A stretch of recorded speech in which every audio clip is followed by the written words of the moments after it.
صبر سے کیا مراد ہے؟ آپ کا یہ سوال آپ کی کیفیت کا نہیں ہے، آپ پر وارد نہیں ہے، بلکہ یہ سوال ڈکشنری والا ہے، لہذا جواب بھی ڈکشنری والا دیا جا سکتا ہے۔ ایک یہ کیفیت ہوتی ہے کہ سوال آپ کے اندر پیدا ہو رہا ہے، محسوس ہو رہا ہے کہ میں یہ بات عرصہ 10 سال سے سوچ رہا ہوں اور میرے اندر یہ واردات ہو گئی، اس کی مجھے سمجھ نہیں آ رہی ہے اور میں الجھ گیا ہوں، یہاں پر اس کا جواب ملے تو شاید میں آگے کا راستہ طے کر لوں۔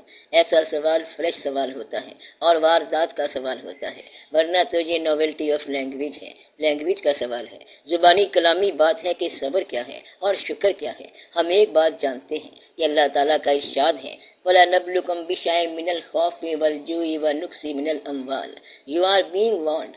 آپ لوگوں کے لیے اطلاع ہے کہ آپ کو خوف کے ساتھ آزمایا جائے گا۔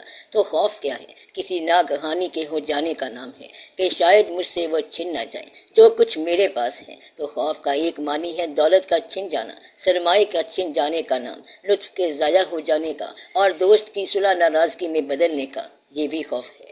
تو اللہ تعالیٰ نے فرمایا ہے کہ ہم تمہیں خوف سے آزمائیں گے اور بھوک سے آزمائیں گے۔ بھوک کیا ہے؟ کسی بات کی تمنا بھی بھوک ہے۔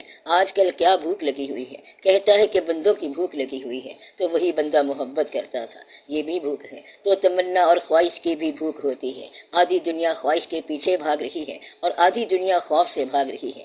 آگے آگے لالچ ہے اور پیچھے پیچھے خوف ہے۔ بندہ بھاگتا ہی جا رہا ہے کہ کہیں ٹائم ختم نہ ہو جائے، اس کے پیچھے مصیبت لگی ہوتی ہے۔ تو اللہ کہتا ہے کہ میں خوف سے آزماؤں گا، بھوک سے آزماؤں گا، نقص من الاموال، تمہارے مال میں نقص ہو جائے گا۔ آپ جس چیز کو مال سمجھتے ہیں اس میں نقص ہو سکتا ہے، آپ کا سرمایہ اور آپ کی پوسیشن یعنی آپ کے حاصل میں نقص ہو سکتا ہے۔ تو یہ پوسیشن کیا ہے؟ حاصل وہ ہے جس پر قبضہ ہے، وہ آپ کی عزت بھی ہو سکتی ہے تو وہ جاتے جاتے گم ہو جاتی ہے۔ تو اس طرح بھی آزمائیں گے، اور کس طرح آزمائیں گے؟ والانفس، اور زندگی موت میں داخل ہو جائے گی، والثمرات، پھلوں کے نقصان سے آزمائیں گے، محنت کا پھل، محنت کی کمائی ضائع ہو جائے گی۔ اس کی مثال یہ دی گئی ہے کہ اس بڑھیا کی طرح نہ ہو جانا جس نے ساری عمر سود کاتا اور آخر میں رجھا دیا۔ تو یہ کیا ہوا؟ ثمرات ضائع ہو گئے، محنت ضائع ہو گئی۔ اس نے محنت سے سود بنایا تھا جو آخر میں الجھ گیا۔ آپ ایک کہانی سن لو۔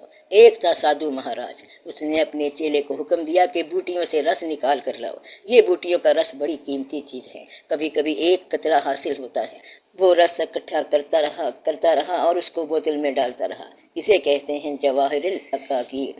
تو اس نے بوٹیوں کا رس نچوڑا اور زمانہ بیت گیا، بوتل بھر گئی۔ وہ چلتا آ رہا تھا کہ گرو کو دکھاؤں گا کہ اس کو ٹھوکر لگی، وہ گر گیا اور شیشی ٹوٹ گئی۔ وہ چیخا چلایا کہ گرو مہاراج مارے گئے، برباد ہو گئے۔ اب میں اس حال میں نہیں کہ رس اکٹھا کر سکوں، نہ وہ جوانی رہ گئی ہے، نہ بینائی رہ گئی ہے، نہ میرے پاس کوئی خواہش رہ گئی ہے، نہ پہچان رہ گئی ہے۔ میری محنت برباد ہو گئی، سارا ثمرہ برباد ہو گیا۔ اس کی باتوں پہ گرو ہنس رہا تھا۔ چیلا کہتا ہے کہ گرو مہاراج میں برباد ہو گیا ہوں، یہ شیشی ٹوٹ گئی ہے۔ تو گرو یہ بات سن کر اور ہنسا، بہت زور سے ہنسا۔ چیلے نے کہا کہ مہاراج تو اچھا گرو ہے کہ میں رو رہا ہوں اور آپ ہنس رہے ہو۔ تو گرو کہتا ہے کہ تو سمجھتا ہے کہ تیری چیز ضائع ہو گئی، لیکن جو میں نے چاہا وہ مجھے مل گیا۔ کہتا ہے کہ آپ نے کیا چاہا تھا؟ کہتا ہے کہ میں نے تیرے آنسو چاہے تھے۔ کہتا ہے کہ اس سے کیا ہوگا؟ کہتا ہے کہ اس سے ہی تو بوٹیوں میں رس پیدا ہوتا ہے۔ تو یہ سمجھنے کی بات ہے کہ کون سا ثمرہ ضائع ہوتا ہے اور کون سا ثمرہ حاصل ہوتا ہے۔ واہ بشر الصابرین، تو یہاں پر یہ بتایا گیا ہے کہ صابر لوگ کون ہیں جو ان آزمائشوں کے بعد یہ کہیں گے کہ انا للہ و انا الیہ راجعون، کہ ہم اللہ کے پاس سے آئے ہیں اور اللہ کے پاس جانا ہے۔ تو حاصل کیا اور محرومی کیا، تو لینا کیا اور دینا کیا، ہمارا کیا اور تیرا کیا، سب کچھ ہی اللہ کا ہے۔ تو یہ صابر ہیں اور ان کو صابر کہو۔ صابر ان کو اس لیے کہو کہ آپ کی خواہش اور اللہ کی رضا میں تھوڑا بہت فاصلہ ہوتا ہے، یعنی آپ کی خواہش اور اللہ کے حکم میں جب فرق رہ جاتا ہے تو اس کے لیے صبر کا مقام کام آتا ہے۔ تب آپ کہتے ہیں کہ اللہ مالک، تو یہ صبر کا مقام ہے۔ درویشوں نے ایک اور بات بیان کر دی، انہوں نے کہا کہ جو مقام صبر ہے وہی مقام شکر ہے۔ تو جس مقام میں عام آدمی صبر کرتا ہے وہاں پر درویش شکر کرتا ہے۔ اگر کوئی اسے کہے کہ وہ فوت ہو گیا، وہ کہتا ہے کہ الحمدللہ۔ کہتا ہے کہ وہ مر گئے تو وہ کہتا ہے الحمدللہ۔ اس نے پوچھا یہ کیا؟ تو وہ بولا انہیں کون لے گیا؟ اللہ لے گیا تو پھر ٹھیک ہی ہے۔ تو درویشوں نے مقام صبر کو مقام شکر بنا دیا،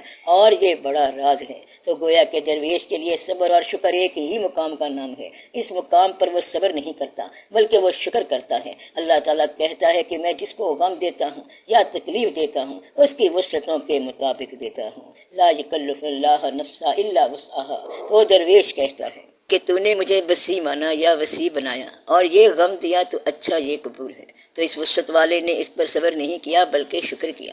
عام طور پر درویشوں نے جیل میں شکر کیا، شہادت پر شکر کیا، اذیت پر شکر کیا، رونے پر شکر کیا اور مصیبت کے واقعات پر شکر کیا۔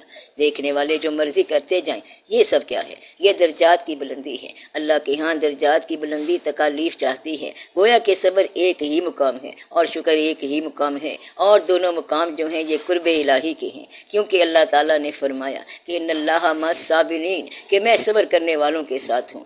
آپ نے کسی کی موت پر صبر کیا، یہ گیا اور وہ بھی گیا، مگر آپ راضی رہے۔ اب آپ کے ساتھ کیا کیا جائے؟ تو اللہ نے کہا کہ اب تم بھی میرے پاس آ جاؤ۔ کسی نے کہا کہ سب سرمایہ فقیر کا لٹ گیا، تو اللہ نے کہا کہ اگر فقیر کا سارا سرمایہ لٹ گیا تو پھر فقیر کے پاس ہم جو ہیں۔ تو اللہ تعالیٰ اس طرح کرتا رہتا ہے، کسی کو دار پر بلا لیا، کسی کو شہید کرا دیا، مگر وہ پریشان نہ ہوئے، کیونکہ ان کے پاس اللہ تعالیٰ خود آ کر بیٹھ گیا۔ تو اللہ تعالیٰ کی مدد اس کے ساتھ ہے جس نے صبر کیا، شکر کیا، اور یہ اللہ تعالیٰ کا انعام ہے، اور اس جیسا کوئی انعام نہیں ہے۔ تو یہ تکلیف جو ہے یہ بڑا راز ہوتا ہے، اذیت راز ہوتا ہے، غم راز ہوتا ہے، چیز کا چھن جانا راز ہوتا ہے، ابتلا راز ہوتا ہے، لیکن یہ عام آدمی کے لیے سزا ہے۔ مثلا غریبی ایک مقام ہے، اور آپ صلی اللہ علیہ وآلہ وسلم نے فرمایا کہ غریب میرے قریب ہے۔ پھر ایک اور جگہ سرکار دو عالم صلی اللہ علیہ وآلہ وسلم نے ارشاد فرمایا کہ قاد الفقر ان یکونا کفرا، ممکن ہے کہ غریبی تجھے کافر بنا دے۔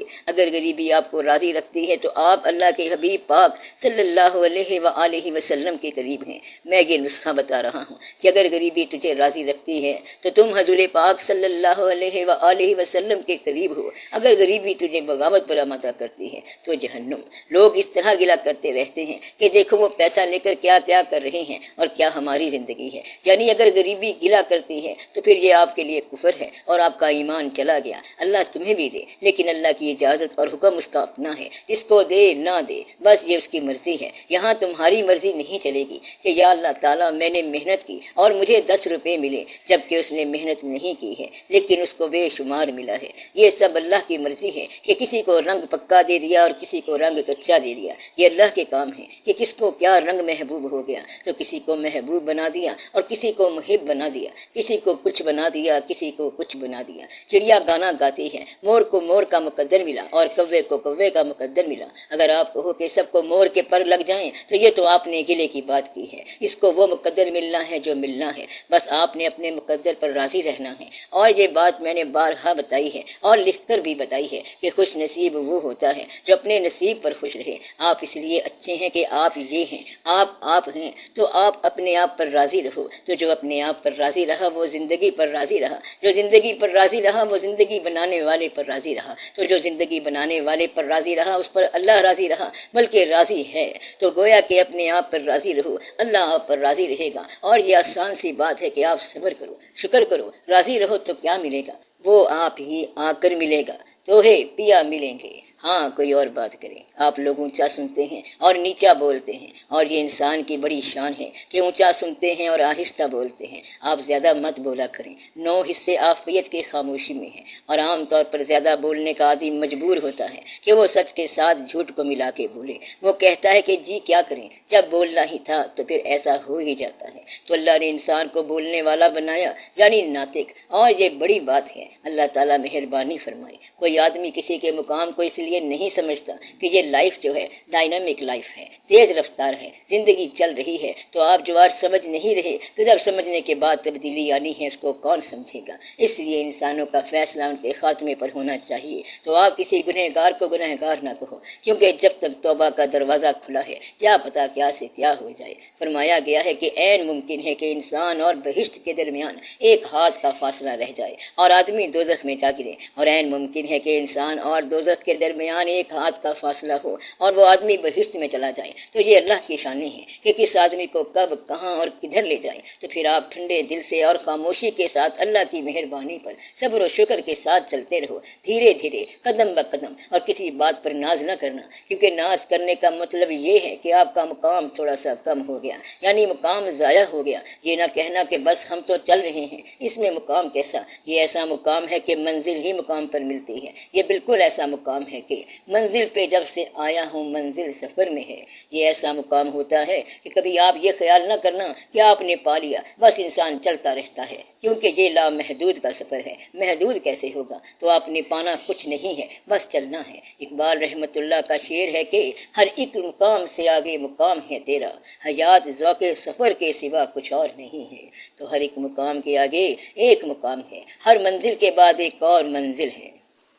کیا آخری منزل کوئی نہیں ہے؟ ایک آخری منزل ہے، اور وہ آخری بلند انسان صلی اللہ علیہ وآلہ وسلم کے قدموں تک پہنچنا ہے۔ یہ آخری منزل ہے جس کا کلمہ آپ لوگ پڑھتے ہیں کہ لا الہ الا اللہ محمد رسول اللہ صلی اللہ علیہ وآلہ وسلم۔ آپ صلی اللہ علیہ وآلہ وسلم کے قدموں تک پہنچنا آخری منزل ہے، اس سے آگے کوئی منزل نہیں ہے اور اس سے پہلے بھی کوئی منزل نہیں ہے۔ تو یہ منزل آخری بھی ہے اور پہلی بھی ہے۔ جب آپ درود شریف پڑھ رہے ہوں تو آپ دیکھ کر پڑھ رہے ہوں، تو یہ آخری منزل ہے۔ زبانی اور غائبانہ درود نہیں پڑھنا ہے، بلکہ درود دیکھ کر پڑھنا ہے، اجازت کے ساتھ پڑھو۔ یہ آخری منزل ہے کہ ساقی کی نظر سے اپنی نظر ملے یا نہ ملے، لیکن پاؤں پر سر تو ہو۔ یہ آخری منزل ہے۔ تیرے نقش پا کی تلاش تھی جو جھکا رہا میں نماز میں۔